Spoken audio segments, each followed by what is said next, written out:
Hello gentlemen, this is my Chevy Sonic, also known as my Obama car. At $4 gas, I had to make a change. Last time I had to make a change was when Jimmy Carter was in office. Same thing, gas prices went through the roof, bam, because of inflation. When you print money you don't have and spend money you don't have, bam, $4 gas. Anyway, Chevy Sonic, I really do like the car. Great engineering, rides good, it's nice and quiet. Fantastic little car, cannot complain. I did keep my truck though, as you can see, because some of us actually need a vehicle that's not a commuter car. Now that's all this thing really is for me, is a commuter car. It's to get me from one place to another, and that's all it's good for. I would rather spend 10 grand on it than what I had to spend on it. That's the whole problem with this green crap. Nobody has a problem with a commuter car, they just don't want to pay 15 to 20 grand for the damn thing. Plain and simple. Let me show you the car. Now the first thing, y'all, here's the engine. Everything is accessible. All the fluids, nice and easy to get to, and the battery's also easy to get to. And don't act like you're going to work on it, because nobody works on anything anymore unless you're a mechanic. I mean, you may change the belt or an alternator or something, but just forget it. You know you're not going to work on it, so it's really not all that important. But you will check your fluids and, you know, look under the hood every now and again. But the days of working on crap are pretty much over. Plus everything's so dependable nowadays, there's really no need.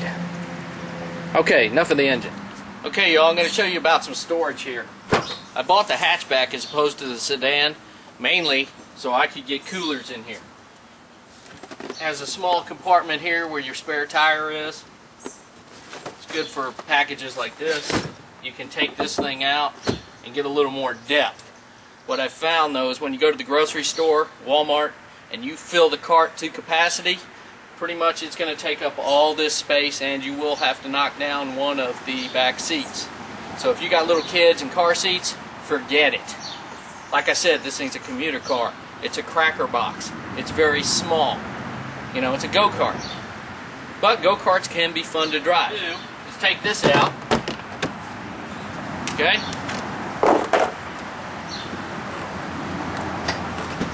Voila. The seats fold down. We got plenty of space back here when you fold the seats down. But my deal is this.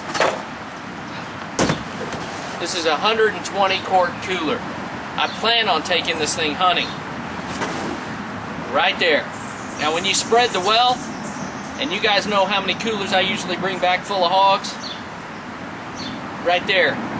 I just spread the wealth to the bone pile, because I cannot get more than 2 coolers in here with all my gear and guns and everything else. So it's going to be a 1 cooler trip, which means basically 2 hogs as opposed to 5, 6, 7, 8 hogs. Just showing you how spreading the wealth works. Am I angry? Nah, I'm not angry. I'm just telling you how it is. A lot of room though. If you like carrying boxes right up behind your head in the little car. There you go. That pretty much covers it. Not bad. Last time I had to move stuff like this was when my buddies were all in college. Now, let me tell you what else is very cool about this car. It's the size of a go-kart, but I do have a friend that's 6'4", and he can fit in here, as opposed to El Grande Dog also can fit in here, and he's much larger. Now, this is what I really like. Bam, good place for your gun, right? Right behind the seat. So you're cruising along, bam, you're locked and loaded, and you can take a hog out the window right there. Not bad at all. Now gentlemen, the first thing I did with this car before it ever left the lot is I had the dealer install limo tint in the back.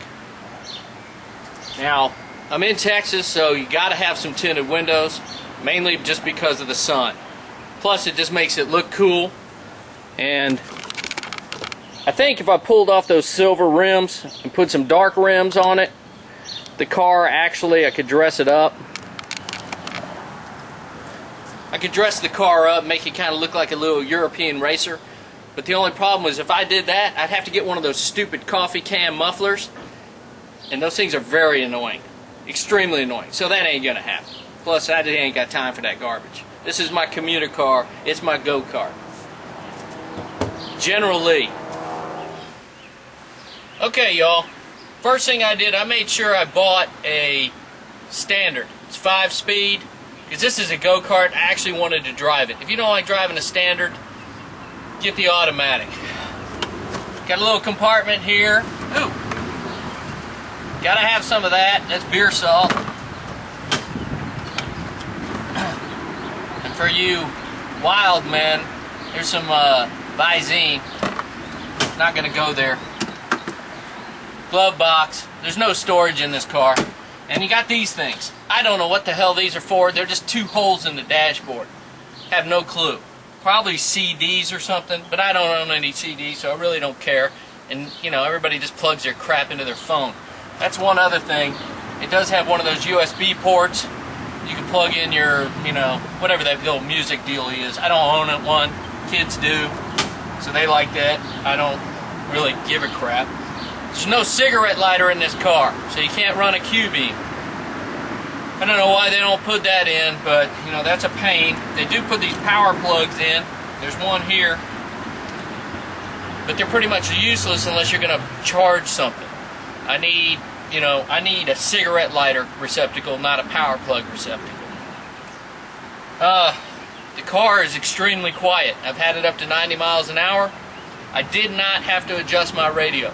If I was in my truck, the faster I go, the louder my radio is. This thing, I set my radio and I do not mess with it. It just stays the same. Now, speaking of the radio, I'm a button pusher. So this thing's got that satellite radio in it for, I think, 6 months. It came with the package. I will not renew it because I really don't care. But the problem is I am a button pusher. So when the DJ starts to talk, commercial comes on or a song comes on that I do not like, I hit the button. Now my truck, that's 6 stations, and I just hit them buttons until something comes on that I can listen to. On this thing, satellite radio, I have about 6,000. Well, maybe not that many, but it's annoying. And it's very distracting because I'm trying to go through every damn button I can until I find something decent. And believe it or not, there still isn't nothing on the radio. Just the way it is.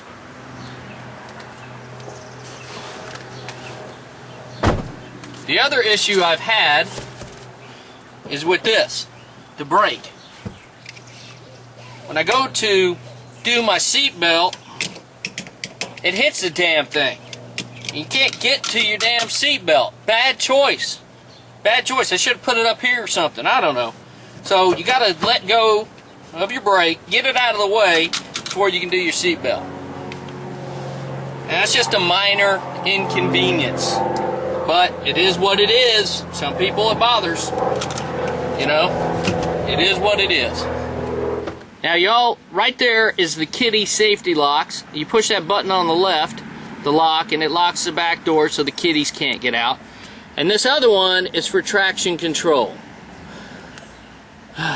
Now, let me go into that because that's another thing that bothers me. Let me start this baby up.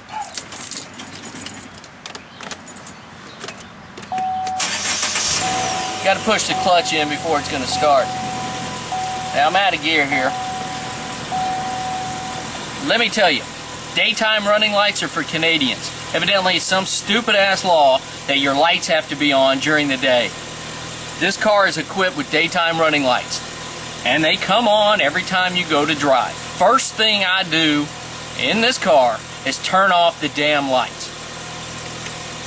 Quit putting automatic crap on cars. This is a go-kart. I don't need a bunch of crap coming on like daytime running lights. Sun's out, I can see. Done, okay? Don't need the extra glare on the road. Pisses me off. Just a thing I got, sorry. Now y'all, the other thing is this thing has traction control, limited slip, whatever the hell it is. But you can turn that off also. So if you're going down the road and you start skidding, this thing's supposed to put on the brakes and drive itself or some crap. I turn that shit off too. I don't need it. Never have, never wanted it. Now, let me show you what it does on the dash when you turn it off. See? Traction control. See that? Now, if you hold down the traction control, another warning light should show up here. Let's see how long. There it is. That's off. That's the limited slip or something like that. Those two warning lights, the only reason they're on this car is so at about 75,000 miles, you'll have a damn warning light on your damn dashboard. Because ain't nobody going to fix that crap unless they have to. Because you don't need it. Okay, y'all. One other complaint. Not really a complaint. They put the cup holders all the way back here. Now, I don't know about you, but I want my damn drink up here. Okay? Of course, my stick shift is here, but they should have designed something else. Instead, I got to reach behind me. Fat dudes do not reach behind them to get their drinks. Now, the door would have been a nice spot too, but then it would have been hitting my knee because there's no room in this car. But that's the way it is because this is an Obama car. But that's alright. We can deal with it. At 32 miles to the gallon, that's just the way it is. See, when you go green, and they don't tell you how they're going to go green, an easy way to go green is just make gas 5, 6, 7, 8 bucks a gallon. You're going to make some changes. Now, they'll call it going green. I call it poverty. But that's just the way it is. Now, you can hear the horsepower. Listen to this. Ooh, boy. Believe it or not, guys, this thing does have plenty of power till you get to about 4th or 5th gear. You have to downshift, you know, when you're at 50, 60 miles an hour, you know, because you're getting into those overdrive gears. But around town, plenty of power, and I can take turns. I'm taking S-turns around my house out here 50 to 60 miles an hour, and they're 20-mile-an-hour turns. Now, I don't recommend doing that, but, you know, that's just the way it is. Now, as far as safety is concerned, as far as I'm concerned, when you've got a safe car, it's a car that just drives and the wheels don't fly off. If you get in a wreck, I don't care, you know, everybody, I got airbags, they're going to be safe. Doesn't matter. A car this size getting run over by an F-350, you know, power stroke, 1-ton truck, crew cab. Sorry, you know, just start digging the hole right now. Ain't gonna matter. The other deal is this thing's got more airbags in it, or windbags I should say, than Washington, D.C. It's got 11. So after about 3 years, if I get in a wreck and all those pop, my car's totaled, it'll go to the junkyard and I'll have to go buy another one.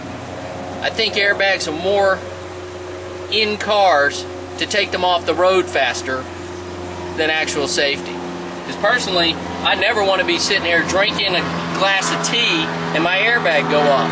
Because it's just going to go right through my chest, just like something out of Final Destination with that piece of PVC through your head. And that's happened. What can I say? Now guys, one thing else I want to talk about is XM satellite radio OnStar. This car has it. It's going to have it for about 3 months till I don't pay, you know, I'm not going to pay for that service. I don't need it. I've been driving for 30 years, or 35 years, and I've never needed roadside assistance. I don't need to, you know, have somebody tell me where to go. The other deal is I don't like the idea of them in my car. I really don't. And they say, oh, well, we're not in your car. We're not monitoring where you are. Well, I have not used the service at all. I've had the car a month. I got 1,700 miles on it. I don't need the service. Not saying that some people want it. Fine, buy it. I have no need for it.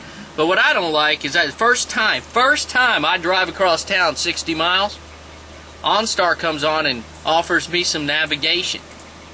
Now, I've never used the service. Why the hell do they know I'm 60 miles across town and might need some navigation?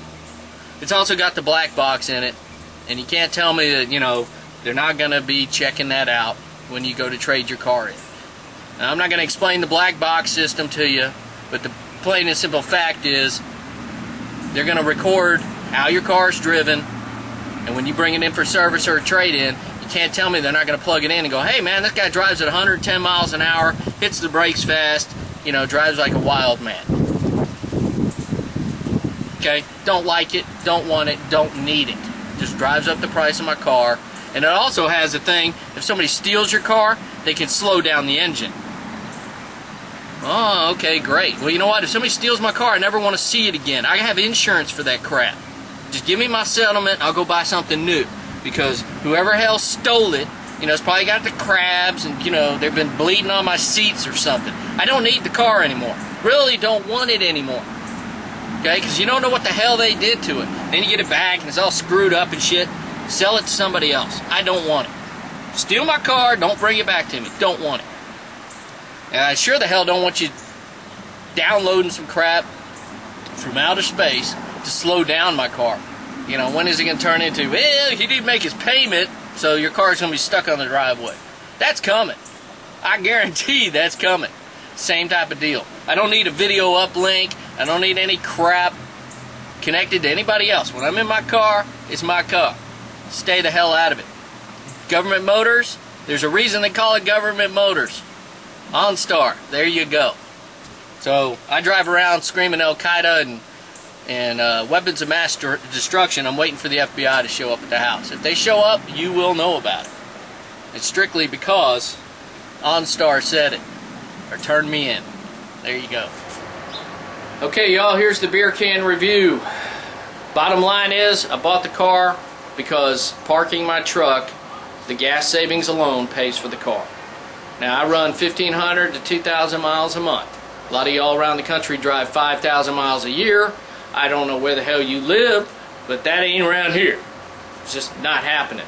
Now, I will look like a genius when gas goes to $5, $6 a gallon, because it will. Because when you double the national debt and print money out of thin air, you devalue the dollar, cause inflation, and bam, $5, $6, $7 gas. Just look at Europe. We're screwed, and it's all by design, which really pisses me off. As far as the car is concerned, love the little car, fantastic engineering, do not like all the extra crap on it, don't need it, don't want it. I know how to drive a car, don't need the brakes applying by themselves, I don't need some guy on a satellite calling me on the phone asking me for directions, or giving me directions, or saying, oh, they even know how many people are in the car by the seatbelts. When you click the seatbelts, they know how many people are in the car. Kinda creepy. I don't need somebody up my butt. Just me though. Alright guys, that's my beer can review. Bring on the hate. Comment, subscribe, check out the links, read the description directly below this. Click the link, join us on Facebook. That's it. That's my review. Chevy Sonic. I would suggest buying one, or at least take a serious look at it. Nice little car.